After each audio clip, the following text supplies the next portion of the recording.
अगर आप कप्तान हैं और आपको आखिरी ओवर में 10 रन बचाने हैं तो आप किस गेंदबाज के हाथ में गेंद देंगे? मैं दावा कर सकता हूं, बच्चे से लेकर बूढ़े तक, इंटरनेशनल प्लेयर से लेकर चाय बनाने वाले तक 10 में से 9 आदमी कह देंगे कि भैया बुमराह को गेंद दे दो, मैच जीत जाओ। लेकिन पाकिस्तान के पूर्व कप्तान बाबर आजम ने कहा कि मैं बुमराह को नहीं दूंगा, मैं नसीम शाह को दूंगा। जब ये कहा था तब बड़ी चर्चा चली थी, लोगों ने कहा अच्छा बुमराह से बड़ा। और अब देखिए वक्त की माया, नसीम शाह एशिया कप से ड्रॉप कर दिए गए उन्हीं बाबर आजम के साथ जिन्होंने कहा था कि हम बुमराह नहीं नसीम को गेंद देंगे। लोग बोले भैया मोए मोए हो गया इनका।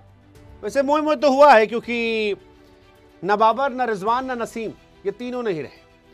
हालांकि इंडिया क्यों खेल रही है पाकिस्तान से मेरी समझ से अभी परे है। कई खिलाड़ी भी कह रहे हैं कि नहीं खेलना चाहिए, लेकिन जब सिलेक्शन हुआ और ये बात निकलकर सामने आई कि जो बुमराह से बड़े गेंदबाजों को मान रहे थे, तो फिर इंडिया में लोगों ने कहा कि भैया इनका अच्छा है, आपस में तारीफ करते रहो। नसीम शाह से पूछो तो कह देंगे बाबर आजम, बाबर से पूछो तो कह देंगे नसीम। हसन अली का किंग जो है, उसके हैंगओवर से अभी भी क्रिकेट फैंस जो हैं पूरी तरह निकले नहीं। बट ये बड़ी खबर है, क्योंकि नसीम शाह पाकिस्तान ये अपने आप को बहुत बड़े बड़े प्लेयर मान रहे थे।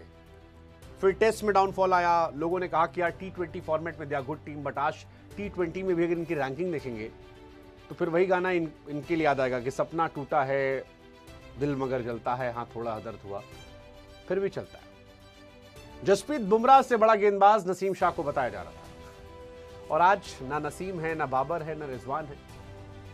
कोई पिटने की वजह से बाहर हो गया, कोई रन ही नहीं बना पाता इस वजह से बाहर बैठा है, और पड़ोस से आवाज आ रही है ये दुख खत्म क्यों नहीं होता बे।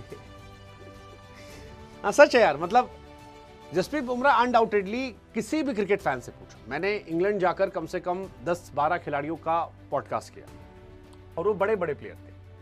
मतलब हाशिम अमला जैसा प्लेयर रहा, क्रिस गेल रहे, एबी डिविलियर्स रहे, और बहुत सारे खिलाड़ी रहे।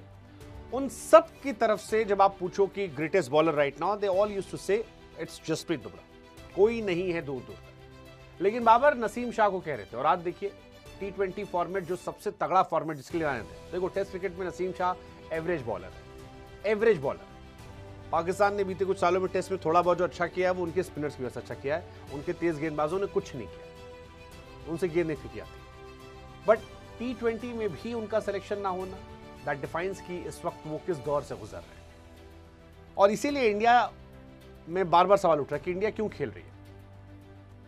बाबर रिजवान बाहर बैठे हैं, पाकिस्तान के फैंस जो वो भी बेचारे कह रहे हैं क्या चल रहा है।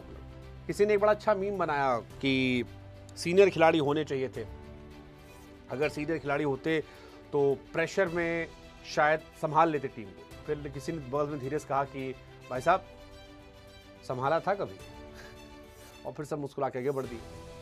सो ठीक है, उन्होंने अपनी साइड से किया है इंडिया से लड़ने के लिए कि इंडिया जब आएगी तो अच्छी टीम बनाई जाए, लेकिन उसमें नसीम शाह, शादाब खान, बाबर आजम और आपके रिजवान, इन खिलाड़ियों को जगह नहीं दी गई। शादाब को भी T20 सीरीज खिलाया गया था बांग्लादेश के सामने, लेकिन उन्हें कहा गया सर्जरी कीजिए। नसीम को सिलेक्शन नहीं किया गया है, क्यों नहीं किया गया है? अब वो विन एंड लर्न वाली कहानी है, कुछ दिन लर्न कर लेंगे। बाबर रिजवान को लेकर भी कहा गया कि भाई साहब स्ट्राइक रेट जो था वो खत्म था, और खत्म स्ट्राइक रेट पे क्या करेंगे? सलमान अली आगे के पास कप्तानी है, 7-8 नंबर की टीम है, क्या कमबैक कर पाएगी? God knows. WCL जब ऑर्गेनाइज कराया गया था तो ये सवाल उठा था कि क्यों खेला जा रहा है। तो जो WCL के ओनर का मैंने पॉडकास्ट किया तो उन्होंने कहा यार देखो पैट्रियोटिज्म दिखाने के तरीके होते हैं, हमारा तरीका है कि हम हरा कर दिखाएंगे। बट आज इंडिया में कई सारे एक्स प्लेयर्स ने कहा है कि खेलने की जरूरत नहीं थी। हालांकि बाबर और रिजवान का बाहर बैठना ये भी हैरान करता है कि एक जमाने में बाबर आजम की तुलना दी ग्रेट विराट कोहली से होती थी। कहा था कि यार विराट रोहित से बड़े खिलाड़ी बाबर बन जाएंगे, और आज हालत ये है कि आपको ना टेस्ट में जगह पक्की है, ना ODI में जगह पक्की है, ना T20 में जगह पक्की है। और T20 में कहा जा रहा है कि भाई टेस्ट कौन खिलवाएगा। वैसे सही भी है, मतलब अगर इंडिया के पास अभिषेक शर्मा, संजू सैमसन जैसे प्लेयर है, इंडिया में शुभमन गिल का सिलेक्शन नहीं हो पा रहा, जायसवाल जैसे बंदे का सिलेक्शन नहीं हो पा रहा, तो फिर क्या होगा?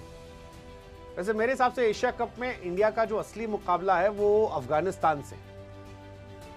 दे आर एक्चुअली टफ कॉम्पिटिटर, तगड़े गेंदबाज हैं, ओपनर तगड़े हैं, मिडिल ऑर्डर तगड़ा है, नए लड़के उनके पास सिद्दीकुल्ला अटल जैसे हैं वो तगड़े हैं।